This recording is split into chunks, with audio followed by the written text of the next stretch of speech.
I'm going to try to be real quick here. So I tried something interesting in my food storage cooking here that while I'm camping and trying to pretend like it was emergency. So I cooked rice. I soaked it for 30 minutes and then I drained it, and then I put in more water, and then I cooked it for 10 to 12 minutes instead of 20, and then I let it sit for a half hour. I then stirred it up really good, and would you know, it wasn't the least bit sticky. That was so interesting.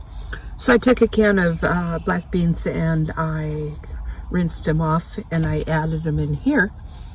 And then I added some of the rice in here. And then I wanted to try to use up condiments. I think I used maybe about 6 things of ketchup and a taco sauce and 3 of the little sweet and sour. And it's pretty good and it's edible. Has anyone else tried to use their condiments to create an emergency dinner? I mean, actually done it. And did you like it? I did not heat it up, the beans or anything, and that would be similar to having a bean salad or something, you know. And it's fairly decent, edible.